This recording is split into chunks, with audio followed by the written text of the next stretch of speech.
Paper, பேனா, note, diary பயன்படுத்துகிறவர்களை பார்த்தால் எனக்கு ரொம்ப பிடிக்கும். பேனா எல்லாம் வாங்கிட்டு வந்து கொடுப்பேன். இருக்குது, மறந்துட்டேன். படிக்கிற பிள்ளைங்களாம் ரொம்ப பிடிக்கும். 67 வயசாகுது பெண்ணுக்கு. ஆனாலும் யாராவது ஒரு பிரசங்கம் பண்ணால் அதை இன்ஸ் எடுத்து வைப்பேன். வார்த்தை அதெல்லாம் நம்முடைய உடம்புக்கு சுகத்தையும் ஆரோக்கியத்தையும் கொடுக்கும். நம்மையும் அறியாமல் சிலது ஏதோ நடக்கும். வார்த்தை பாயிண்ட் பாயிண்ட் பாயிண்ட். அதுதான் பைபிளே பாயிண்ட் டு பாயிண்ட்.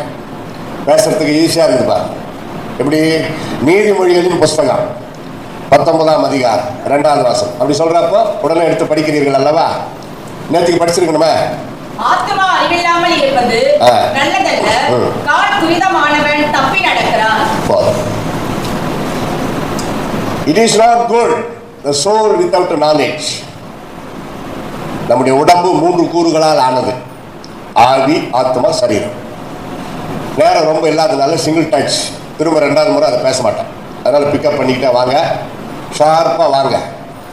நீங்கள் இளமையாக இருக்கணும்னா ஷார்ப்பாக ஃபாலோ பண்ணணும். திருப்பி 2வது முறை சொல்கிற அளவுக்கு நம்ம மூளை இருக்கக்கூடாது. அப்படியே பிக்கப் பண்ணி வரணும். அதனால தான் ஆதாமை உண்டாக்கின பொழுது மண்ணை எடுத்து அதை தண்ணீரை தெளிச்சு ஆதாமை பொம்மை மாதிரி தரையில் உண்டாக்கிட்டார்.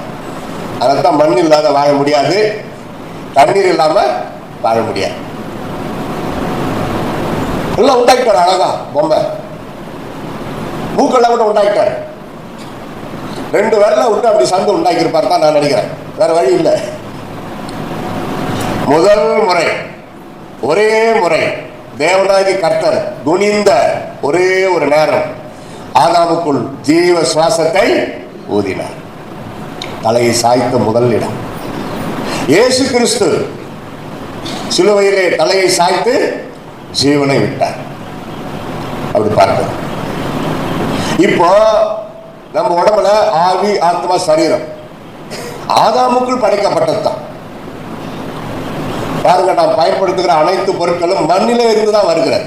எதுனால பாருங்க, உயர்ந்த பொருளாக கூட இருக்கட்டும், மண்ணில் இருந்தா. மூலிகைகள் மண்ணில் இருந்தா விளையும்.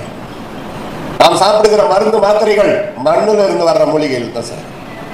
கெமிக்கல்னு சொல்றோம். அந்த கெமிக்கலை செய்யறதுக்கு மண்ணு தேவை. மண்ணா இருக்கிறாய், மண்ணு கேட்போம். அப்படிதான் ஆண்டவர் முடிக்கிறார். அப்ப ஆத்மா அறிவில்லாமல் இருப்பது நல்லதல்ல. அப்ப ஆத்மாவை பற்றி வேதம் வலியுறுத்துகிறது. ஆவி தன்னை தந்த தேவனிடத்திற்கு செல்லுது. அது பொது. ஆவிக்கு நரகமா, மோட்சமா இப்படியெல்லாம் கிடையாது. ஏன்னா மிருகங்கள், பறவைகள், ஜீவராசிகளுக்கு ஆவி, சரீரம், அவ்வளவுதான். No soul. ரொம்ப செல்லமா நாயை வளர்த்துட்டேன், அது செத்துட்டு பிறகு அது பரலோகத்தில் இருக்குதுன்னு லூஸ் மாதிரி சொல்லிருப்பாங்க சிலர். இங்கல்ல, ஒருத்தர் ஒரு அம்மாவே கேட்டுச்சு. இதுல வேற பாஸ்டருடைய மனைவி அவ்வளோ அன்பு அழகா வளர்த்துருக்குறாங்க. நாய்க்குட்டி செத்துருச்சு. பாஸ்டர், அந்த அந்த நாய்க்குட்டி பரலோகத்தில் இருக்குமா? என்கிட்ட கேட்குது. நம்ம ஒரு பாஸ்டர் மனைவியா இருந்துக்கிட்டு இப்படி இருக்கிறீங்களே. ஜீவராசிகளுக்கு சோல் கிடையாது. அது பிறக்கும், வாழும், மரிக்கும், அவ்வளவுதான் அது வாழ்க்கை. ஆனால் மானிட வர்க்கத்திற்கு ஆத்மா உண்டு. அதான் அதை வற்புறுத்துறார். உலகம் முழுவதையும் ஆதாயப்படுத்தினாலும் தன் ஆத்மாவை கெடுத்து நஷ்டப்படுத்தினால் அவனுக்கு லாபம் என்ன? இயேசுவே கேட்ட கேள்வி. இந்த கேள்விக்கு பதில் இன்றைய வரைக்கும் கிடையாது. ஏனென்றால் லாபம் இல்லை. பவுல் ஜம்ப் பண்றார். பாவத்தின் சம்பளம் மரணம். அதாவது பாவத்திற்கு லாபம் மரணம். 2ஆம் மரணமாகிய அக்னி கந்தகம் எரிகிற கடல். The second death of hell fire. அதுதான் லாபம். ஆனால் அது லாபமா? போனாதானே தெரியும். அதை புலம்பி அழுவார். நல்ல ஆவிக்குரிய திருச்சபை விசுவாசிகளா இருக்கிறதுனால அந்த நரகம், அந்த பயமுறுத்தல், அந்த டாபிக்கு போகாம நமக்கு பிரயோஜனமான ஒரு செய்தி ஆவியானவர் வைத்திருக்கிறார். Praise the lord. அல்லேலூயா. அப்போ ஆத்துமா அறிவில்லாமலும் இருக்க முடியுமா? ஆத்துமா அறிவில்லாமல் இருப்பது நல்லதல்லன்னு சொல்றாரு ஞானி. அப்ப அறிவில்லாமலும் வாழ முடியுமா? முடியும். ஆத்துமா அறிவில்லாமலும் வாழ முடியும். 3 யோவான் 2 பக்தர் எழுதுகிறார், பிரியமானவனே, உன் ஆத்மா வாழ்கிறது போல நீ எல்லாவற்றிலும் வாழ்ந்து சுகமா இருக்கும்படி வேண்டுகிறேன். அப்படி என்றால் ஆத்மா வாழ்ந்தால் நீங்களும் வாழ்வீர்கள். அங்கேயும் பாருங்க, ஒரு ட்விஸ்ட் வச்சாரு. பிரியமானவனே, நீ எல்லாவற்றிலும் வாழ்ந்து சுகமா இருக்கும்படி வேண்டுகிறேன். அப்படி இல்லை, பிரியமானவனே, உன் ஆத்மா வாழ்கிறது உண்மையானால் நீயும் சுகமா இருப்பாய். அதான் விளக்கம். அப்படி என்றால் ஆத்மா வாழக்கூடாதபடி வேற ஏதோ வாழுதா? அது என்ன?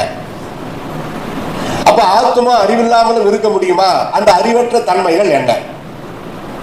அப்படிதான் ஒரு வேலை ஆராய்ச்சியா ரத்தன சுருக்கமா நான் சொல்லி முடிக்கலாம்னு ஆசைப்படுறேன். எல்லாரும் எடுத்து வைத்துக் கொள்ளுங்கள். 2 பேதுரு 2:12-13 சத்தமா படிக்குமா? இவர்களோ பிடிபட்டு அழிக்கப்படுவதற்கு உண்டான புத்தியற்ற மிருக ஜீவன்களைப் போல தங்களுக்கு தெரியாதவர்களை தூஷித்து தங்கள் கேட்டிலே கெட்டழித்து அநீதத்தின் பலனை அடைவார்கள். இவர்கள் ஒரு நாள் வாழ்வை இன்பம் என்று எண்ணி கரைகளும் லட்சங்களுமாய் இருந்த உங்களோட விருந்துண்ணுகையில் தங்கள் வஞ்சனைகளை உல்லாசமாய் வாழ்கிறவர்கள். என்ன கடினமா தெரியுதுல்ல? இப்ப தமிழ் அதெல்லாம் அது பழைய மொழிபெயர்ப்பு. பைபிள் நிறைய 99% பழைய மொழிபெயர்ப்பு தான் இருக்கும்.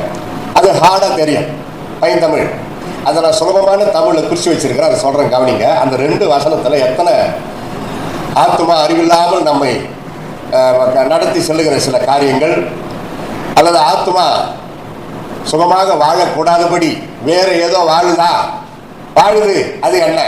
அப்படி பார்க்கும் பொழுது அதை பிரித்து சொல்கிறேன் பாருங்க. மிருக ஜீவன் போன்ற சுபாவம் கொண்ட வாழ்க்கை. ஒன்று ஒன்றா யோசிக்கலாம். Just for thinking. மனிதன் மனிதனாக தான் வாழ வேண்டும். அல்லேலூயா. நம்மளே பார்க்குறோமே, அவனே ஒத்துக்கிறான். பார்த்தீங்களா சில வீட்டில்? உதாரணமாக ஒரு குடும்பத்தில் ஒரு பிரச்சனை, அல்லது கணவன் மனைவிக்குள்ள ஒரு சண்டை பிரச்சனை வந்துருச்சுன்னு வச்சுங்க.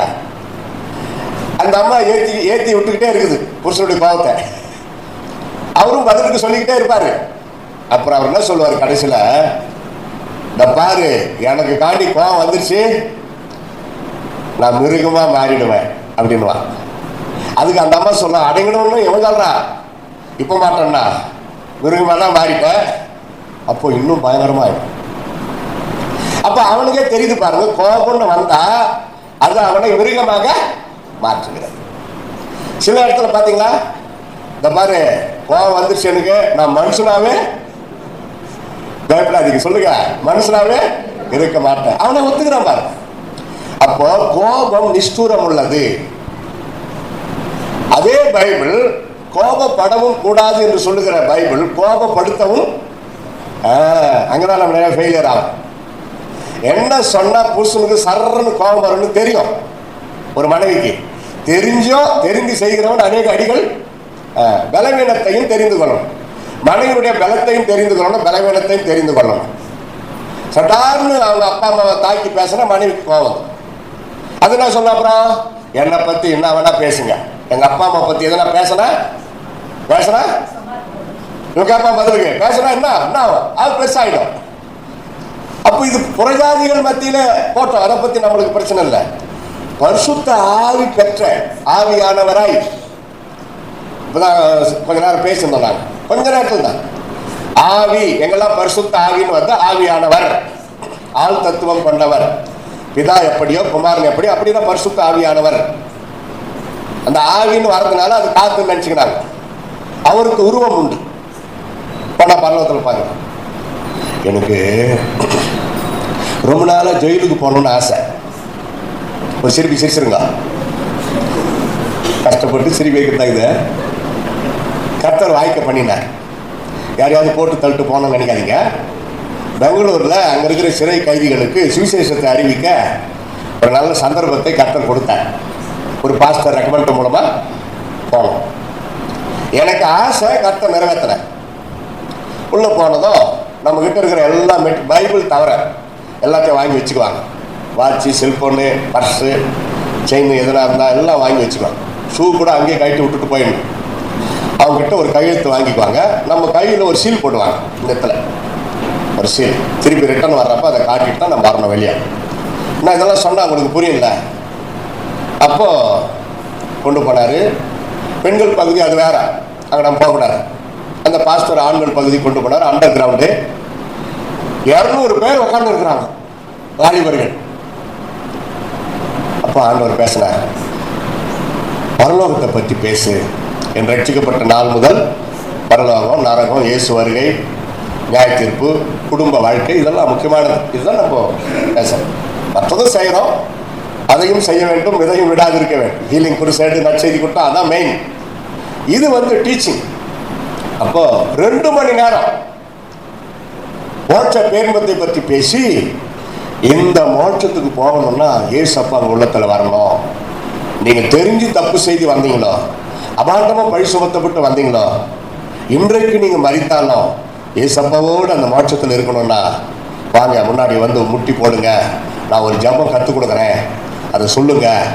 ஒரு பேசிக் சிறு பிள்ளைகளுக்கு கற்றுக் கொடுக்கறத போல சொல்லி அத்தனை பேர் முன்னாடி வந்து முட்டி போட்டு நான் கற்றுக் கொடுக்கவே இல்லை ஜபம், கதறி ஆள ஆரம்பிச்சிட்டான்.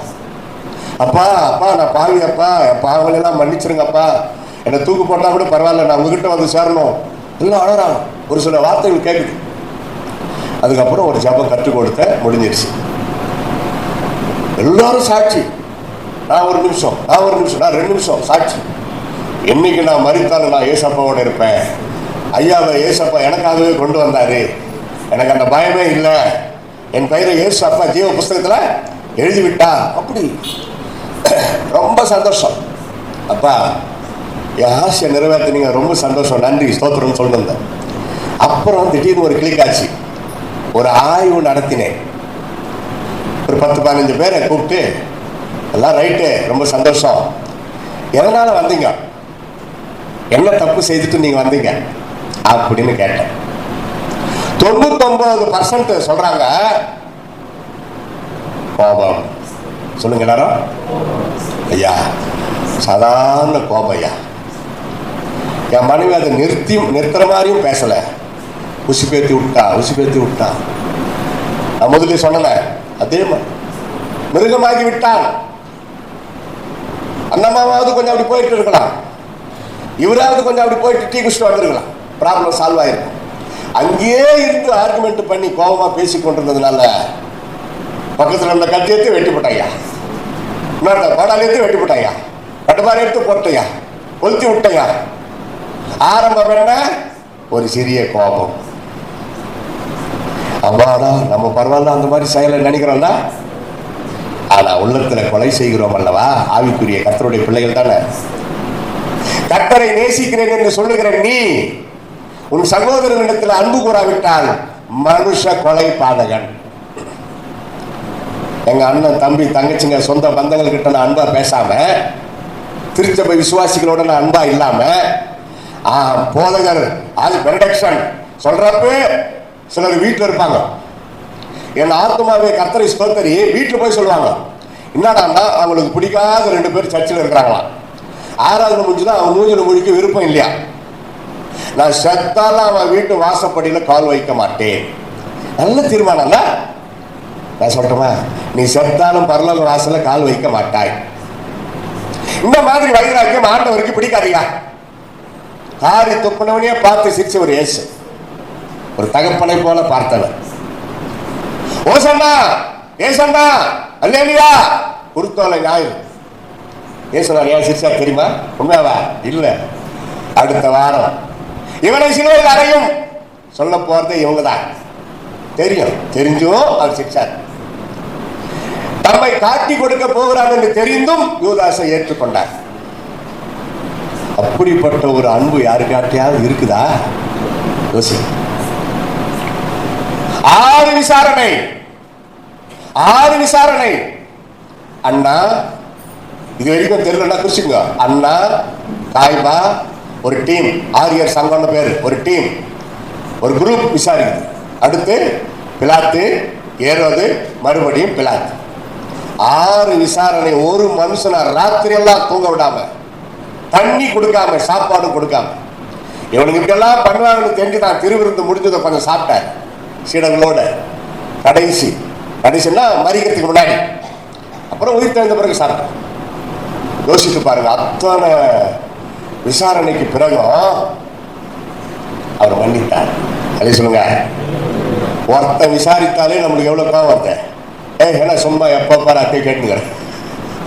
6 விசாரணைக்கு பிறகும் சிலுவையில தொங்குறாரு, பிதாவே இவர்களுக்கு மன்னியும். ஐயா ஐயா, என்ன அற்புதமான தேவகுமாரன் இயேசு நம்மை ரட்சித்திருக்கிறார். அல்லேலூயா. அவருடைய அன்புக்கு நம்மை பைத்தியக்காரர்களாக்கி அவருடைய காலடியிலே நம்மை வைத்திருக்கிறார். நீ எனக்கு வேண்டாம் அடிமை, வேற எதுக்கு வேண்டாம்னு சொல்லி, அதுதான் நமக்கு சந்தோஷம். வேற எதுக்கு நம்ம அடிமையா இருக்கவே கூடாது. You never possess or slave to any other vanity or cell phone. Cell phone it becomes a sin phone. உண்மையான நல்ல தகவலுக்கு பயன்படுத்துங்க. வசனம் போடுங்க. வாட்ஸ்அப் வச்சிருக்கீங்களா? 5 நிமிஷம் உங்க சாட்சி சொல்லி 10 பேருக்கு அனுப்புங்க. உங்க செல்போனை ஊழியம் செய்ய வையுங்க.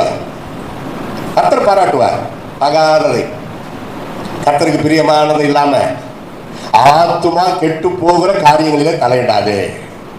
அதான் ஆண்டவர் சொல்லுகிறார். இந்த ஒரு மிருக ஜீவன் போன்ற வாழ்க்கைக்கு இவ்வளவு இருக்குது. நீண்ட செய்தி பேசிக்கிட்டே போலாம். உதாரணங்கள், நடந்த நிகழ்ச்சிகள் யோசித்து பாருங்க. நம்ம சொந்த சுபாவத்தை ஆண்டவர் படம் பிடித்து காட்டுவார். நீங்கள் பரிசுத்த ஆவியானவரால் நடத்தப்படுகிறது உண்மையானால் மனசாட்சி உங்களுக்கு கூர்மையாக இருக்கும். சிறு தவறு செய்தால் அதற்காக மன வருந்தி அழுவீர்கள். மனசாட்சி கடினப்பட்டவர்கள் அவங்க உணர முடியாது. இதுல போய் என்ன தப்பு அப்படின்னு கேட்பாங்க.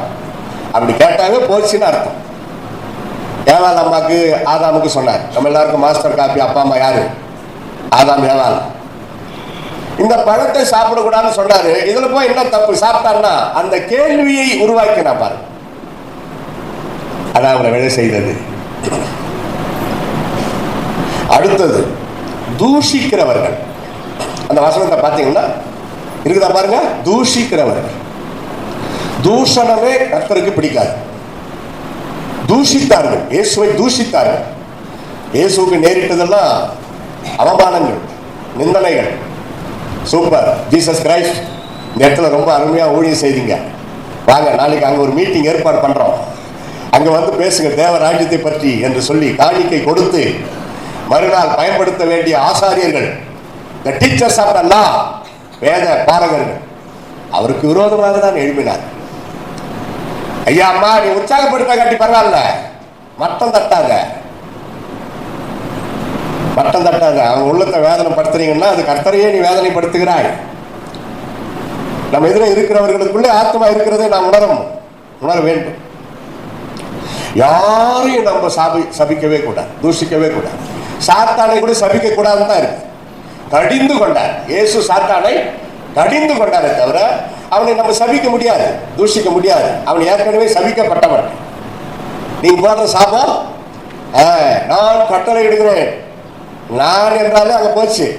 இயேசுவின் நாமத்திலே கட்டளை இடுகிறேன், அதுதான் உண்மை. லாப் டி என்று சொன்னால் உதடுகள் கூட ஒட்டாது. லாப் என்று சொன்னால் தான் உதடுகள் கூட ஒட்டும். எங்கேயோ கேட்ட குரல். அடுத்து கெட்டு போனவரை, கெட்டு போகிற சுபாவம் உள்ள வாழ்க்கை. அதான் நம்ம ரொம்ப முக்கியம். எத்தனையோ பேர் நம்ம பார்க்குறோம், ரட்சிக்கப்பட்ட ஆரம்பத்தில் சும்மா துள்ளுவாங்க. ரைட்டு, ஆரம்பத்தில் பரிசுத்தாய் பெறப்போ அப்படிதான் ஒரு அடையாளங்கள் எல்லாம் வரும். வர வர வர வர வர அது ஒரு நார்மலாக கொண்டு வருவார் ஆண்டவர். வாலிப பிராயத்தில் பரிசுத்தாய் பெறவும் நல்லா கையை தட்டி சோத்திரம் பண்ணி முழங்காண்டு குதிப்பாங்க தெரியுமா? வாலிப வயசு, அந்த அதுக்குரிய பவர் இறங்கும். அது ஒன்றும் இருக்குது என்ன வயசானாலும். ஆனால் 70 வயசுல அப்படி முட்டி போட்டுன்னு குதிக்க முடியாது. உள்ளத்திலே ஒரு பக்தி பரவசம். அதே சொல்லுங்க, ஆவியானவர் ஒழுங்குள்ளவர், பரிசுத்த ஆவியானவர் மதிப்பு மரியாதை உள்ளவர். அது ஏதாவது அதை பற்றி சந்தேகம் தான் போதகர்கிட்ட கேட்டு தெரிஞ்சுக்கலாம். பரிசுத்தாவின் அபிஷேக கூட்டம்லாம் வைப்பாங்க, அதெல்லாம் அதை பற்றி சொல்லுவாங்க. பார்த்திருப்பு கூட்டம். அப்போ கெட்டு போகிற ஒரு பழத்தை வாங்க மாட்டோம்.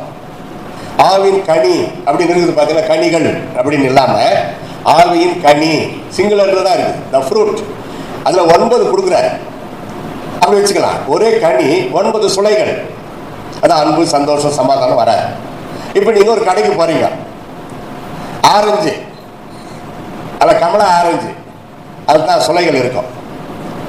ஒரு சுளை கெட்டு நல்லா தெரிந்து பார்த்தாவே சுத்தி மற்றது நல்லா இருக்கு.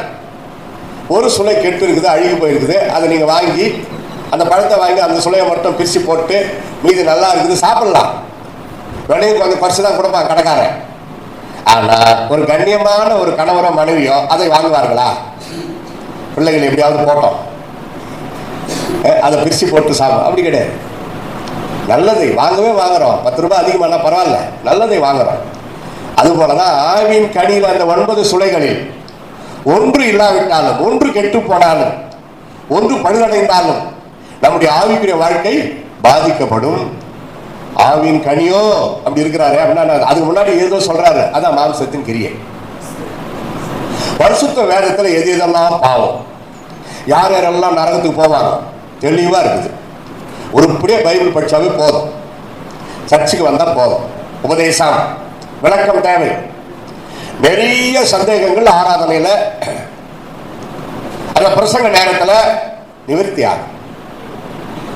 நல்லா தெரிஞ்சுங்க, உங்களுக்கு ஆண்டவர் இந்த சபையில முதல் பாட்டு பாடுறப்ப உங்களுக்கு ஒரு ஆசீர்வாதத்தை வச்சிருக்கிறாருன்னு வச்சுங்க. நீங்க கொஞ்சம் லேட்டா வந்தா அந்த முதல் பாட்டு முடிஞ்சிருச்சு, அந்த ஆசீர்வாதம் இழந்துட்டீங்க. அதுக்கப்புறம் அவ்வளோ நேரம் உக்காந்துக்கிறீங்களா, பிரசங்கம் கேட்குறீங்க, எல்லாம் ரைட்டு. அந்த உங்களுக்குன்னு வைத்திருக்கிற அந்த முதல் பாட்டுல ஆசீர்வாதம் கிடைக்காது. அதுதான் ஆராதனைக்கு கரெக்டா வரணும்னு சொல்றது. ஒரு கண்ணியமான ஒரு மனிதரை பார்க்க போறோம், கலெக்டர் முதலமைச்சர் பார்க்க போறோம், லேட்டா போவோமா? அவருக்கு முன்னாடி நம்ம அங்க காத்திருப்போம். சர்வத்தையும் படைத்த ஆண்டவர் ஆலயத்திற்கு செல்லுகிறோம். கிறிஸ்துவானவர் சபைக்கு தலையாயிருக்கிறார். கிறிஸ்து சபைக்கு தலையாயிருக்கிறார். மனைவிக்கு புருஷன் தலையாயிருக்கிறார். கிறிஸ்துவுக்கு பிதா தலையாயிருக்கிறார். எப்படி கொண்டு போறாரு பாரு. அந்த ஒழுங்குல வாழ்ந்தால்தான் வாழ்க்கை சீரார். அப்போ கெட்டு போகிற நிலைமையில ஆவின் கனி இல்லாம வாழவே கூடாது. ஆவிக்குரியவங்களுக்கு தான் அது செய்து. அடுத்து அதே வசனங்கள் என்னுடைய தொகுப்பு, அநியாய கூலி. பாஸ்டர் டச் பண்ணார். கேட்பாங்க அதுல போய் என்ன தப்பு?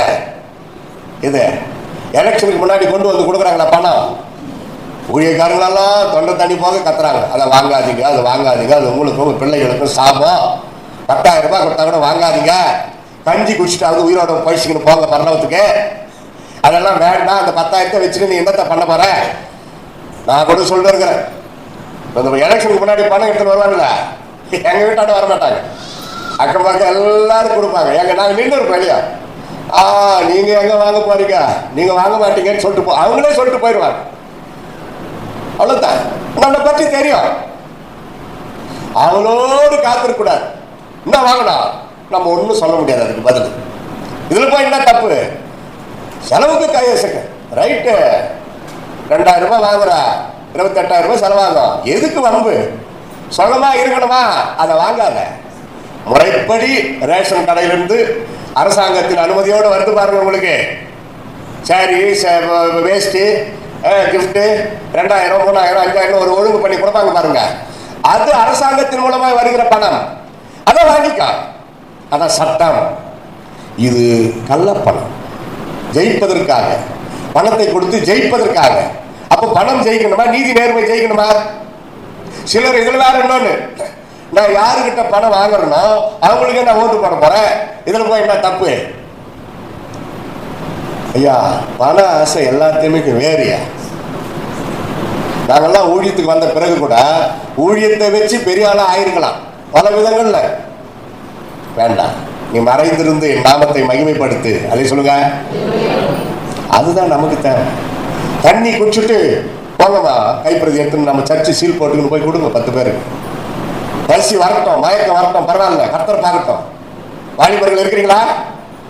ஆஸ்துமா பேஷண்ட்டு, இருமுள், தலைவலி, பிபி, சுகர் இருக்கிறவங்க எவ்வளோ பேர் போய் ஆண்டவருடைய ஊழியத்தை செய்கிறாங்களே. வாலிபர்களே, உங்களுக்கு ஒரு வியாதி இல்லை, போய் செய்யுங்கன்ற, போய் செய்யுங்க. நாங்கள்லாம் என்ன ஜெபம் பண்ணிட்டு போகிறோம் தெரியுமா? இப்போ வயசு ஆகாக நின்று பேச கால்களிலே பலண்டாரும் ஆண்டவரே.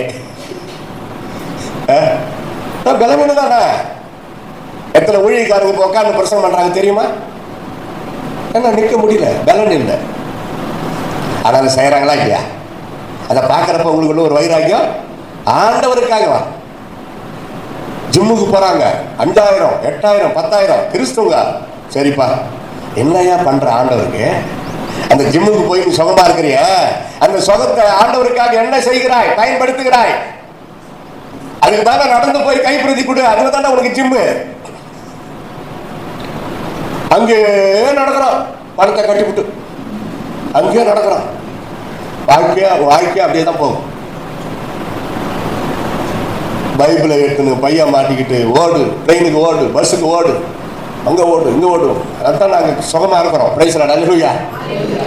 டைமுக்கு சாப்பாடு கிடையாது. இந்த வட இந்தியா போய் வந்தோம், 1 மாதம் பயிர் உள்ள போயிடுச்சு. ஆனால் நம்ம ஆளுங்க 15,000 20,000 50,000 செலவு பண்ணி 1 இன்ச்சு குறைக்கிறான் வயிற்ற. அதில் ஒரு பெரிய திருப்தி. ஏதோ மிஷினரிக்கு பங்களா கட்டி கொடுத்த மாதிரி. யோசித்து பாருங்களா. உண்மையாகவே எனக்குள்ளும் பரிசுத்தம் இருக்கிறாரு. சரி, சம்பாதிக்கிறீங்க, பணம் இருக்குது, ஜிம்முக்கு போங்க. என்ன ஆண்டவருக்கு உங்களால என்ன பிரயோஜனம்ன்ற என் கேள்வி அதான். ஆண்டவரே நான் ஜிம்முக்கு போனேன், என்னையா பிரயோஜனம் கேட்பாரா இல்லையா? ஒரு வருஷத்துல ஒரு 50 கைப்பிரதி கொடுத்துருக்கிறியா கேட்பார். பேசாத ஒரு அமைதியான அருமையான ஊழியம் கைப்பிரதி. சர்ச்சில் ஊழியங்களுக்காக ஜெபம் பண்ணலாம். ஊழியத்தை ஒரு காலம் விடவே கூடாது. அடுத்து சிற்றின்ப வாழ்க்கை. 13ஆம் வசனம் பார்த்தீங்கன்னா, சிற்றின்ப வாழ்க்கை எல்லாருக்குமே தெரியும். சிற்றின்பம் சீரழிக்கும், பண ஆசை வேறு அறுக்கும். அந்த காலத்தில் பாப்பா சங்கரம்மா உயிரோடு இருந்தப்போ வேலூர் தமிழ்நாட்டில் வந்து ஒரு மீட்டிங் நடத்தினாங்க, முழுவதும் ஜெபம். அதில் ஒரு பிரதர் ஒரு பாட்டு பாடினார். இன்னைக்கு வரைக்கும் பசு மரத்தை ஆணி போல என் உள்ளத்தில் இருக்குது. தபிலா இஷ்டம் வாங்க கொஞ்சம். உங்களை இசையில் நாங்கள் மயங்கி விட்டோம். அதனால்தான் ஒரு ஆசைக்காக. பணம் பணம் என்றிடும் பலரும் உண்டு இந்த புவியினிலே, இந்த புவியினிலே. பணமெல்லாம் பணத்தால் தேர்ந்திடவே இந்த புவியினிலே, இந்த புவியினிலே. பணம் பணம் என்றிடும் பலரும் உண்டு இந்த புவியினிலே, இந்த புவியினிலே. பணமெல்லாம் செல்வத்தை சேர்த்திடவே இந்த புவியினிலே, இந்த புவியினிலே. சிலர் மூச்செல்லாம் ஆஸ்திக்காய் அலறி நிற்கும், ஆனால் வாழ்வும் பாவமும் சாபமும். சிலர் மூச்செல்லாம் ஆஸ்திக்காய் அலறி நிற்கும், ஆனால் வாழ்வும் வறட்சியும் தாழ்ச்சியும். நீ யாருக்காய் வாழ்கின்றாய்? நீ இந்த வையகம் தனிலே வாழ்ந்திடும் நாட்கள் எல்லாம் யாருக்காய் வாழ்கின்றாய்? நீ யாருக்காய் வாழ்கின்றாய்? நீ இந்த வையகம் தனிலே வாழ்ந்திடும் நாட்கள் எல்லாம் யாருக்காய் வாழ்கின்றாய்? நீ சபாஷ். யாரு ரட்சிக்கப்பட்டுட்டோம், ஞானஸ்தானம் எடுத்துட்டோம். ஆனா யாருக்காக வாழறோம்? சொத்துக்காக, பணத்துக்காக, 1 அடி நிலத்துக்காக, 1 இன்ச்சு நிலத்துக்காக வரப்பை வெட்டி போட்டு பிரச்சனைகளை உண்டாக்கி எத்தனை இடத்துல அண்ணன் தம்பிகளுக்குள்ள சண்டை. சொந்த அண்ணன் தம்பி சொத்துக்காக என்ன பகை. டேய் நீ தான் வச்சுக்க போடா, சந்தோஷமா இருறா சொல்லல ஒரு அண்ணன். இல்லை தம்பி, நீங்க தானே மூத்த ஒரு அப்பாவை பார்க்குற மாதிரி இருக்குது உங்களை பார்த்தா, நீங்க வச்சுங்கண்ணா சொல்லணுமா இல்லையா? என்ன ஆனாலும் சரி கோர்ட் வரைக்கும் போயிடும் இந்த பிரச்சனை. அவன் 2 பேருக்கிட்டையும் பணத்தை வாங்கிக்கின்னு, ஆனால் போதப்பா அண்ணன் தம்பி கேட்குறீங்க என்கிட்ட வந்து கோர்ட்டில் எப்போ பணத்தெல்லாம் வாங்கி துணுப்பிட்ட பிறகு தீர்ப்பு சொல்லி அனுப்புவான். ஒருத்தருக்கு அட்ஜஸ்ட் பண்ணிப்பாங்கய்யா அப்படி சொல்லி அனுப்புவான். யோசித்து பாருங்க, விட்டு கொடுங்கள். நமக்கு தேவையில்லாதது வேண்டாம். ஆசைப்பட்டு ஓடாத, அங்கே இங்கே அலையாத. கர்த்தர் கொடுக்கிறதே நமக்கு போதும். கர்த்தருடைய ஆசீர்வாதமே ஐஸ்வர்யத்தை தரும், அதனோடு அவர் வேதனையை கூட்டார். 50 ரூபாய் கொடுத்தாலும் கர்த்தர்கிட்ட இருந்து வாங்குறீங்களா? சந்தோஷமா புன்னகையோடு அது செலவு பண்ணு. எத்தனை பேர் கோடி லட்சக்கணக்கில் பணம் வச்சுன்னு நிம்மதி இல்லாமல் இருக்கிறாங்க தெரியும்.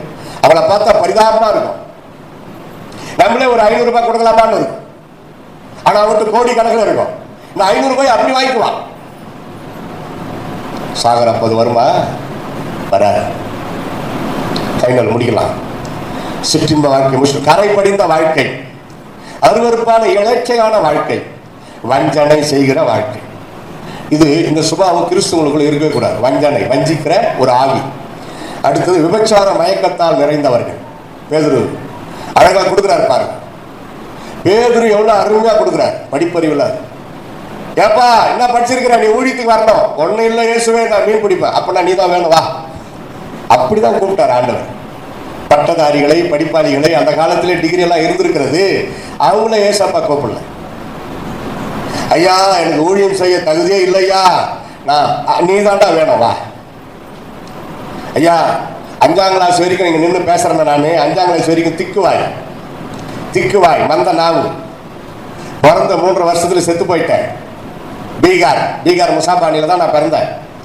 பிறந்த 3 வருஷத்துல செத்து போயிட்டேன். ஏசப்பா என்ன உயிரோட எழுப்பினார். எல்லாம் எங்கள் அப்பா சொன்ன சாட்சி.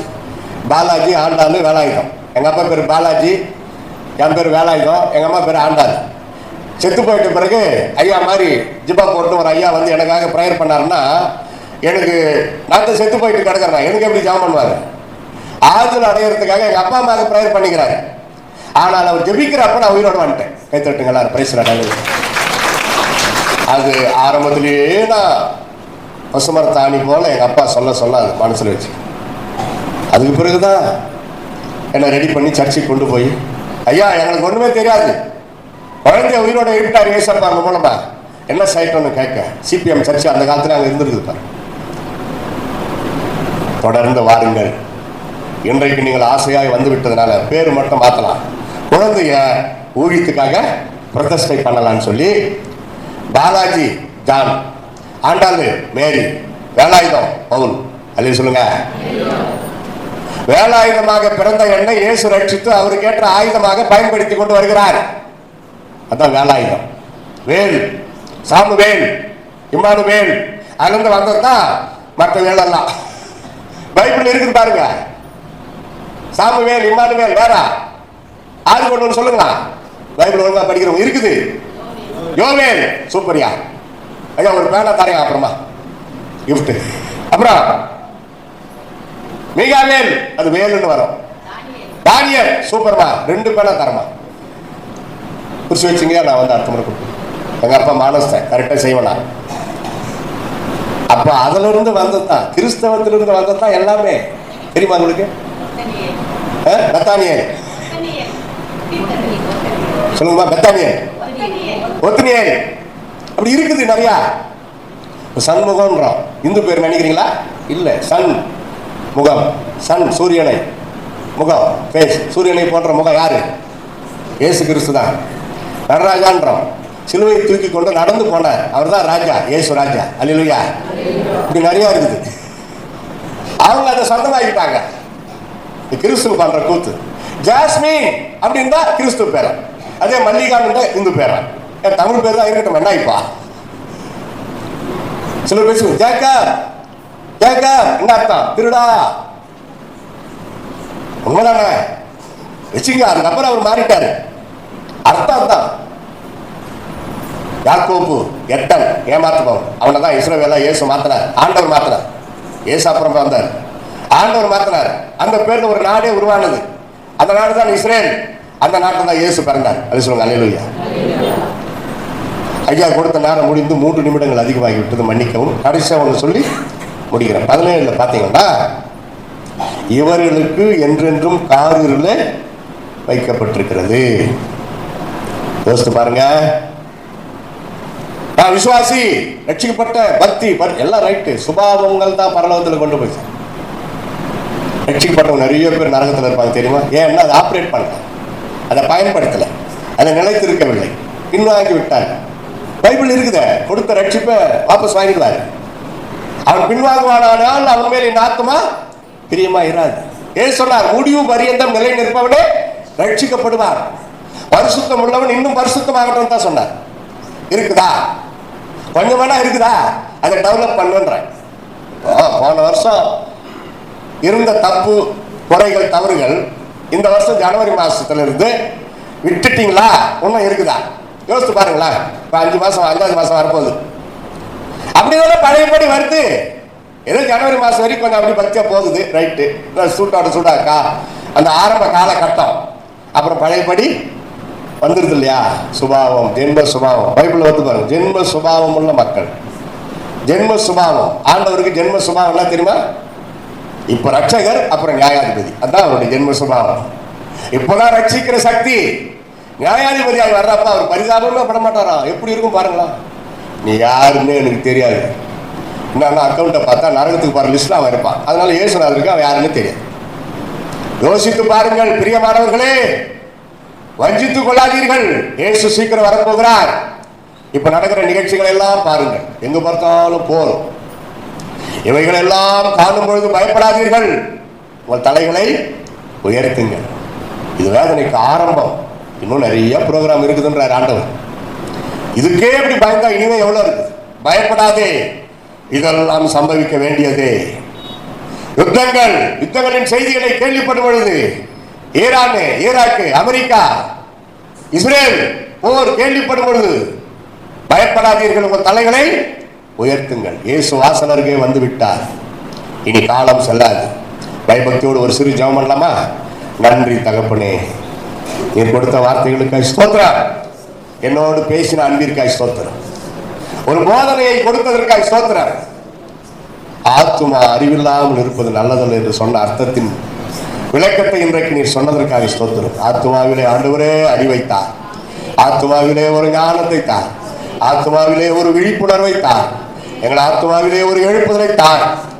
ஆத்துமாவை நாங்கள் நஷ்டப்படுத்தி நரகத்தில் போய் வேதனைப்படாதபடி ஆண்டவரே நாங்கள் பரிசுத்தமாய் வாழ கிருபை செய்வீராக. அடிமையுடைய சீடராக நின்று அன்பு பிள்ளைகளை மனதார கர்த்தராகிய இயேசு கிறிஸ்துவின் நாமத்தில் வாழ்க்கை ஆசீர்வதிக்கிறேன். அப்படியே செய்யும். இயேசுவின் நாமத்தில் ஜெபிக்கிறோம் எங்கள் அருமை பிதாவே, ஆமென்.